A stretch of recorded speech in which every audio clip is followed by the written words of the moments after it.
Hello, everyone. I am here with Anthony Montalvo, a 2-0 light heavyweight who is coming off of a win last Friday, but is fighting again on May 2nd at PFC 52 versus Nicholas Torres. How are you doing, Anthony? Obviously, back in the gym already. How's it Yep. going? Good. I can't complain. The goal was to be active. I actually had a fight scheduled for January. I wanted to get, five, maybe six this year now that I'm, full time. I've sacrificed everything. Full time training is what I do, is my job. But to find a fight was difficult. So when we found two back to back, it's like, uh, out of respect, you typically don't do that. Not saying that I didn't respect my first opponent, but you got to do what you got to do. I had to make sure that took a little bit of a tougher fight in the individual I fought last, and stuck to the game plan to make sure that I'm healthy enough to go. I mean, I worked out that evening, and then I worked out in the morning. So just kind of have that work ethic and be able to kind of know what I want as the bigger picture. So you've kind of been all over the place, I think, right? So you grew up Mhm. in California, Yep. and then college wrestling. It was Arizona State and I then went to Oklahoma? no, I went to Oklahoma No? State for 4 years. Oklahoma s- So I did 4 years. I did the Okay. majority of my college career at Oklahoma State under John Smith for the first 4 years, and then I did my last year at Arizona State. It Okay, was nice. it was just closer to home. The only time my family actually watched me wrestle was at the Big 12 at Oklahoma, just because I'm one of eight, which we get into. From a big family, didn't come from much, so the opportunity that they only got was the Big 12, and they got to see me wrestle a good amount in Arizona. So it was kind of nice to give that gift to them, because the gift to my parents was Hmm. um, a degree. So I gave them, Nice. give them that, and then the trade off was degree. Then I'm going to go fight. So and it was nice that I ended up in Arizona State because I immediately started at the MMA lab. So not a lot Oh, of people know that that's where I first started. I did Jared Cannonier. I helped him out a little bit. So that was my first ever real MMA partner, was hmm. Jared Cannonier, Wow. who is yeah he's the man. He's super cool guy. Um, but yeah, that's where it all started. And they gave me some gloves, they gave me shin pads, and I did two wrestling days with Jared, and they're like, "Hey, we spar on Wednesdays if you want to come in." And I was like, "Man, I didn't want to push the issue because I'm here to help the wrestling, but fighting's been a dream of mine. It's something I've always wanted to do." So Coach James Krause over there, he Hmm. Crouch gave me gloves, shin pads, some Muay Thai shorts, and a MMA Lab T-shirt. And I showed up and got beat up a little bit on a Wednesday afternoon, and I was like, man, that was cool. So that's where it kind of Nice. started. Yeah, that's a great first sort of brain to pick at from with Jared Yeah. Cannonier. And also just being, did you fight under MMA Lab at all, or was it No, so okay. I was kind of juggling between going into a sixth year in wrestling. Oh, I battled a lot of injuries, so I had a hmm. lot of extra years with the COVID year Yeah. and uh, my ACL injury at Arizona State. I tore my labrum and my bicep. I tore both of them, and that's why my record at Arizona State isn't the prettiest. Okay. But not a lot of people understand. I tore it before season started, my labrum, and then in Vegas at one of the bigger tournaments, I tore my bicep earlier that week. And so I basically just wrestled one armed. I was like, man, I'm tired of getting surgeries. I'm tired of doing all this stuff. I'm just going to wrestle. And whatever, the year turns out to be, the year turns out to be. So that was probably one of the hardest years of my life. Um, I wasn't used to losing. I don't like to lose. I'm Hmm. okay losing in practice. I'm willing to take risks in practice and do these things. But losing in front of people and having a 500 record and being number 17 in the country was something that I couldn't understand. Um, I couldn't process in my head as a young, 22, 23-year old who, I was the man. So it's Hmm. dealing with that stuff. And then I was like, well, do I want to go back and get another surgery and then try to do another wrestling season, or do I just want to start fighting? And so this is a route. So, so you graduate college, and then so what? You're at Ranger MMA. Have you been fighting at Ranger MMA for your whole amateur and professional career, or where did you? No, I was in yeah. So when you said it, I The, mean, you said it perfectly. I've been you've been everywhere. everywhere? Yeah, Wow. I was in Okay. Nice. Arizona and like I said, I was going through a tough time, man, With mentally the injuries. as a Yeah. man, just trying to figure out um, life. You know, life comes at you different ways, and being injured for the back to back years that I was injured, I was like, man, you know, am I do I still have that in me? So I was training there for 6 months, and I got a job offer back home in California to coach at Buchanan High School. Okay. So I left that September. I started working that second semester. So I worked there for a year and a half, and then I ended up leaving in November. So I was training at Dethrone in Fresno. Great guys, great people. Um, awesome culture there in Fresno. But just for me, um, it was being nice being around my family again and being able to help. And I had a good job at the school. I was, I being an educator is something that I will be when I'm done. I love, being around the kids, helping them grow, not just the athletes, but I had a lot of, I was close with a lot of the students that weren't athletes. They loved to come into my office and talk to Coach Montalvo all the time. Kids love that.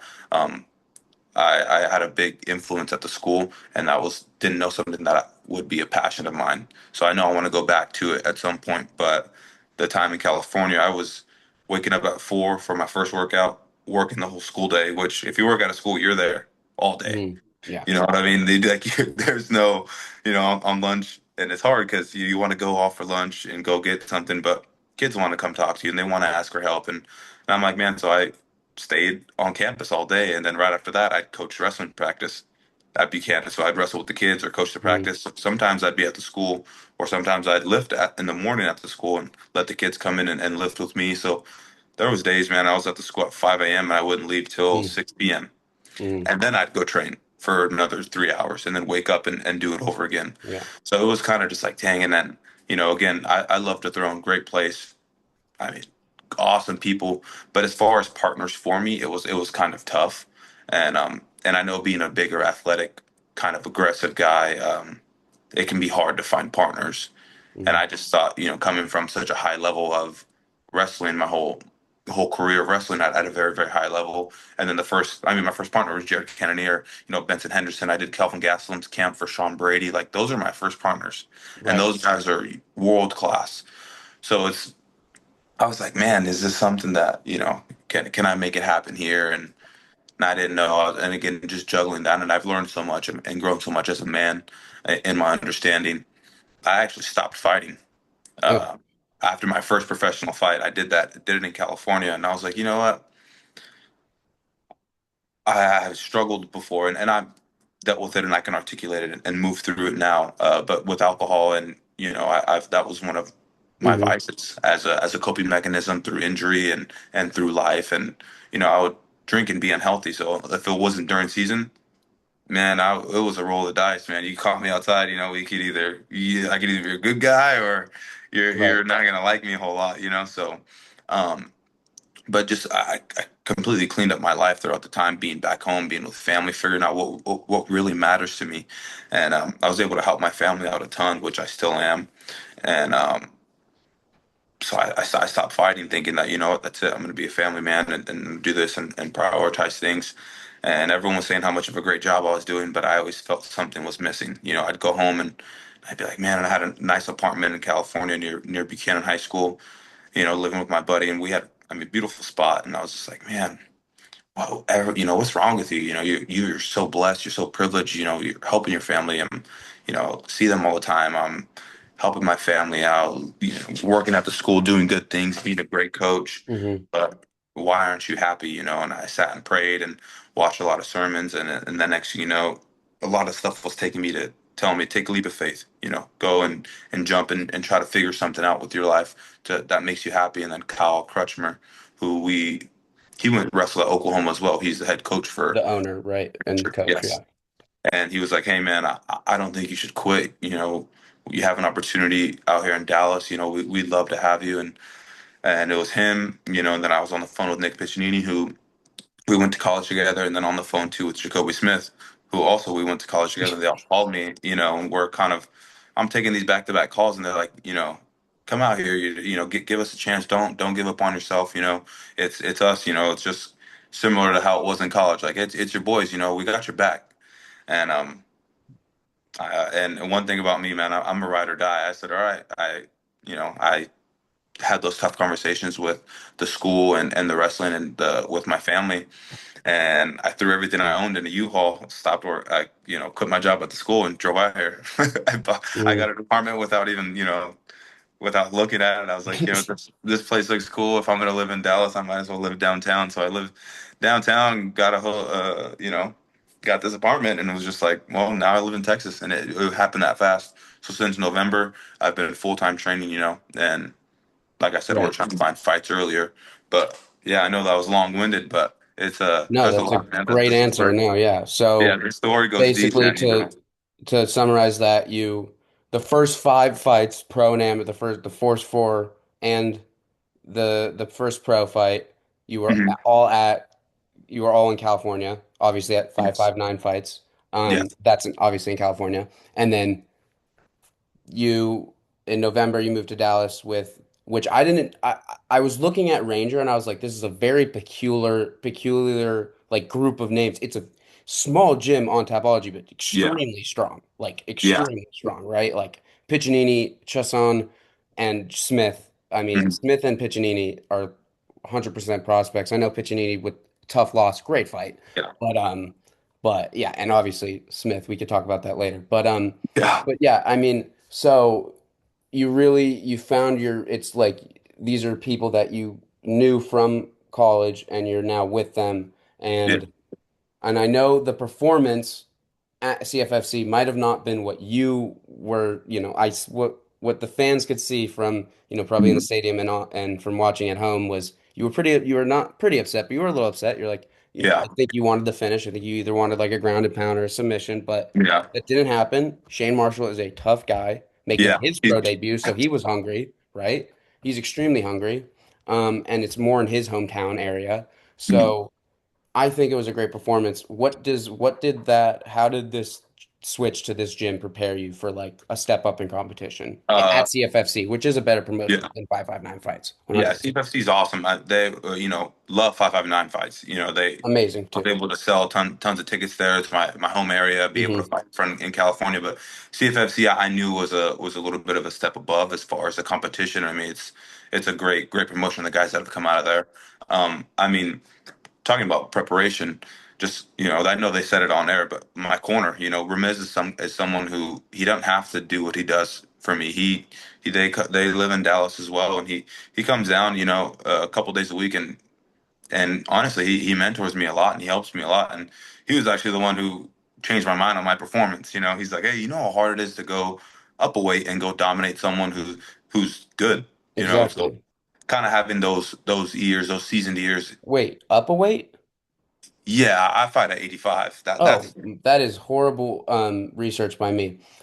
That's a much better win. Wow. Sorry to yeah, cut you off, but then yeah, then yeah, 100%. Yeah. I mean okay, we find at 145 and then you fight okay. yeah. So Yeah. I did my first fight was like a catch weight. My first amateur fight was a catch weight. Okay. I weighed in at like 200, I think, and then the next one was a 205. I made that weight easy. Third one was I fought a heavyweight. He was a heavyweight. I think he weighed in at Mhm. like 215, 220. I think I weighed in like 203. And at that point, I was like, I don't care, man. I just want to fight people. And then my fourth and fifth fight were my Yeah, last. your pro Yeah, fight was yeah, 85. okay. Like, I That's mean, my bad. no, you're good, man. 2 days ago, I was like 209, and I was just leaving practice, and Kyle's like, "Hey, dude, you need to go eat good. You just got to keep your weight up at least a little bit." But after this fight, we're going back down. Okay. It was just like I said, it was incredibly difficult to find fights. Um, I mean, you're fighting so another heavyweight. yeah, Yeah. yeah. So I'm It like, was not easy either. and to me, and this is another, to your question, how does it having guys like that and prepare you for that? I'll fight anybody. Where I grew up, if Hmm. me and you have an issue, I'm not gonna be like, hey man, step on the scale before I punch you in the face. And I'm gonna punch you in the face. You know what I mean? So that's why, like, I was telling Kyle, I'll fight heavyweights. He's like, hey, let's pick and choose, and so that just having guys like that around Yeah. really does help. Because they went through the game. Having I mean, I get punched in the face by Jacoby Smith, every Right. now and then. That's just that alone, and something I could learn a lot from him is mindset, right? You learn the mindset of these other people and their perspectives on the game. Jacoby helps me a ton. Nick's always been like a bigger brother figure to me Hmm. even at Oklahoma State. So just sitting and talking to him, and Kyle's another, older brother. But uh, again, to my appreciation for Ramirez, man, he flew out that day and then flew out the next day after, and now he's flying to go help someone else. That guy's he's real selfless, and to have people like that believe in you, um, it makes it a little easier to Hmm. go out and go through those hard practices and um, yeah, and believe in I mean, yourself. yeah. So Ramiz trains at Travis Luter, right? Yes. Mainly, and then but he comes down to Ranger to help you guys out, or Yes. just you? Yeah. We kind of like cross train in Hmm. a sense. Okay, because the two small gyms. Yeah. Yeah, because he has Ramiz has a younger brother who's a stud. Oh, Um, I did not know that. Ramsey, yeah, he's a stud. He's an amateur Cool. right now. He's one or no amateur. We're looking for he's looking for another fight. But Nice. yeah, that kid's nails. He's good. Well, Miz has definitely been a fun watch. I mean, Yeah, people I think sleep on him a lot, but yeah. um okay, but let's so you win this fight and you like that it's perfect. I mean, I know it went the decision, but it's perfect because you barely really got I mean, is that little scar on your nose from this fight or is that just you've had that on the No, bridge of no, your I nose? didn't. I caught a knee, and that Oh, was really about it. yeah, you pretty much controlled them for like Yeah, yeah. So like it was what? It was immediately was it immediately back in the gym the next day after you were convinced that it was a good win? yeah, Yeah. yeah. I know. We went back to the hotel. I did something small. I Hmm. just did like some stance in motion. Well, right after the fight, I jogged to the back and then ran up the stairs and did some stance in motion and moved around a little bit just to get Right. some of that yucky feeling out mentally. And then I trained that morning. I woke up in the morning. I ran. I did 1,000 meters on the row, and then did some like a recovery kind of lift, and then yeah, that was about it. And I flew home Sunday. I took Sunday off, and then Monday I was right back to work. That's that's great. All right. So PFC, you're fighting in I did not know. I've like I said, I've only been watching for a little bit. I did not know PFC goes to Oklahoma, but I mean, this is pretty much your second home, you could Yeah. say, right? I mean, I won't count it for you as a home fight, but I would say that this is going to be your, I mean, it's Oklahoma State, so they like their wrestling. Yeah. So is this like, so this was this was already booked before this PFC card, or was Yeah. it different? It was booked. When did I signed the contract about 3 weeks before my CFFC fight. Okay. All Yeah. right. So what is I mean, this guy, he isn't, I would say he's compared to Shane Marshall. He's not, as scary, but that's not how MMA works. Yeah. Training for the same training hard as for each guy is very important. I mean, his some of his losses aren't even that bad. Ryan Fearneau is not bad, but him making his pro debut, what's the game plan? Is it similar to what it always is? Pick him up, slam him, finish him? Uh, yeah, I'm gonna go put the pace. I have a pace Crazy that I fast. think is very, very difficult for people to deal with, and um, and that's just kind of what I'm gonna go in and implement, and kind of just go and put the pace on him, get into his chest, and see how he reacts. See if he can weather the storm, because the storm, I mean, it's not gonna end. So Was I could it do that all day. which one of your am I remembering this right? Or one of your coaches or something said that you could go like 100 rounds or something?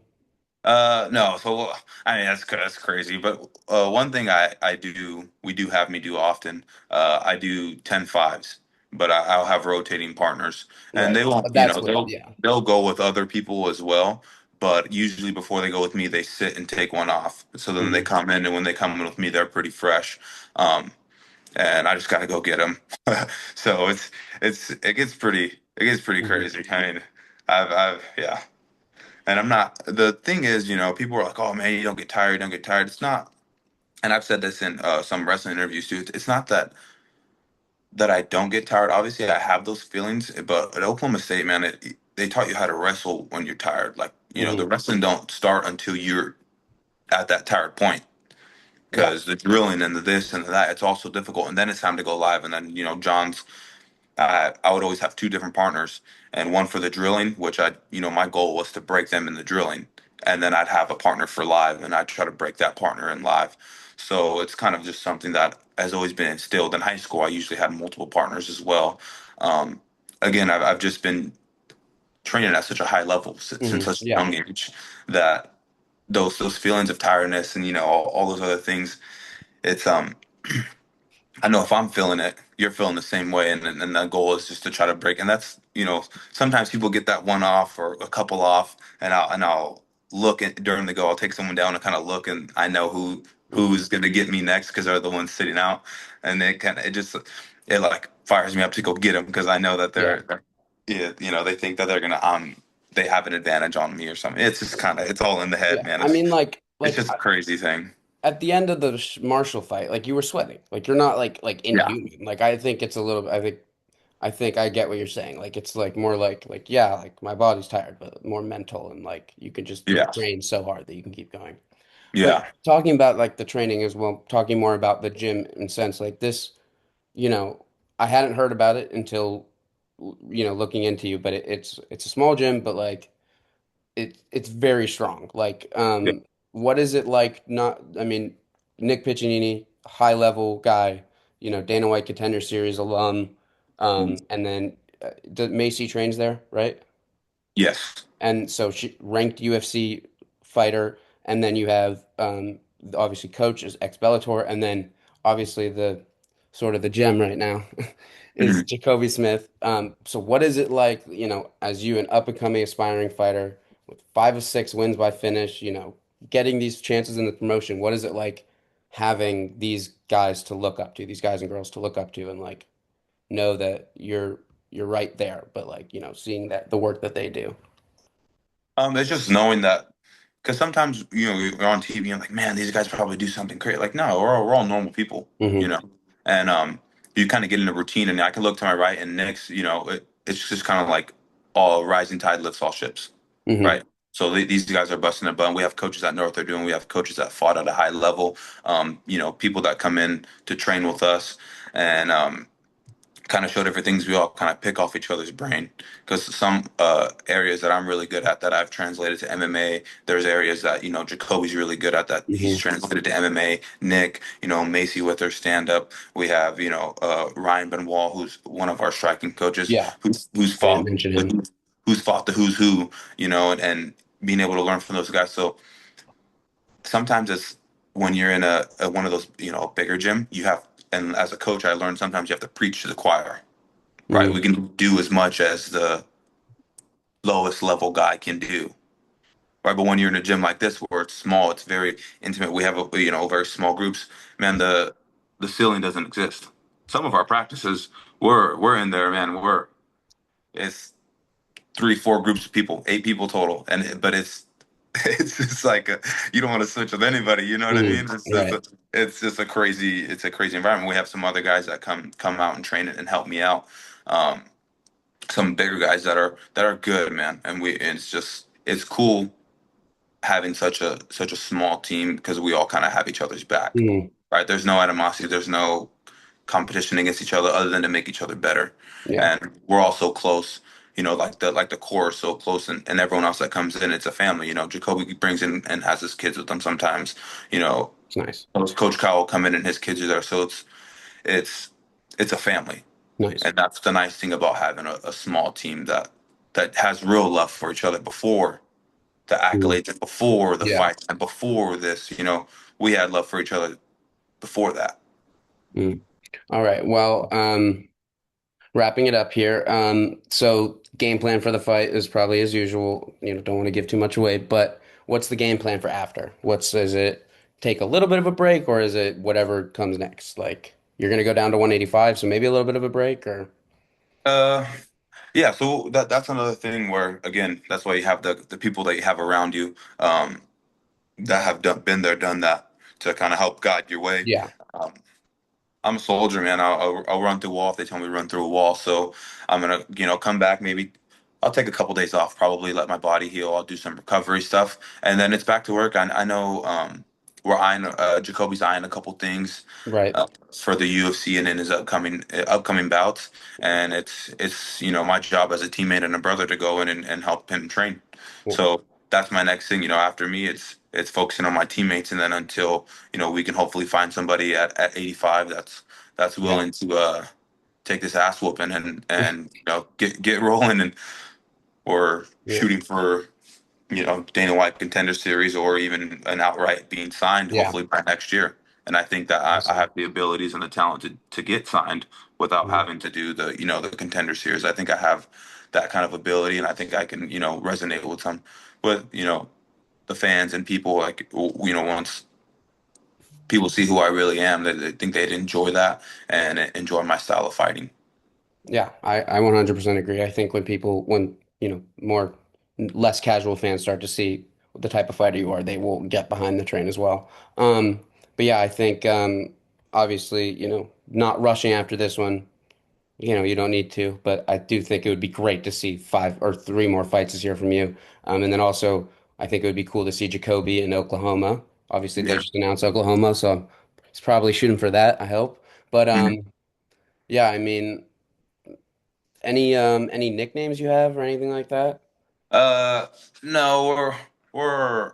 I mean, I have a nickname, yeah, but it's not gonna. I'm not gonna do it for the fight. And everyone calls me Taco. You probably heard. That's I the don't know. yeah. Yeah, everyone always called like, but that's something since I've been real young.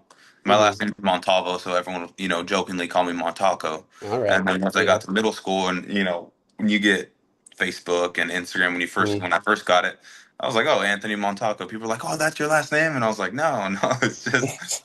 So then it's just like, why don't you just call you Taco? So everyone calls me Taco, but Well, maybe I mean because I know there's already Chris Padilla who's Taco Padilla, so maybe you just do Montaco because that's a little it adds some like yeah. it adds But some little mystery I'm to it. not, something like that Yeah, will that will find come me. with it. Well, I love, I'm I a love, fan, so I like it. yeah, I Yeah. love the idea of, like I always loved Ruthless Robbie Lawler. Mm. Like I always thought that was super cool. And something I get a lot with me and my style is relentless. So that's kind of something that I've always enjoyed.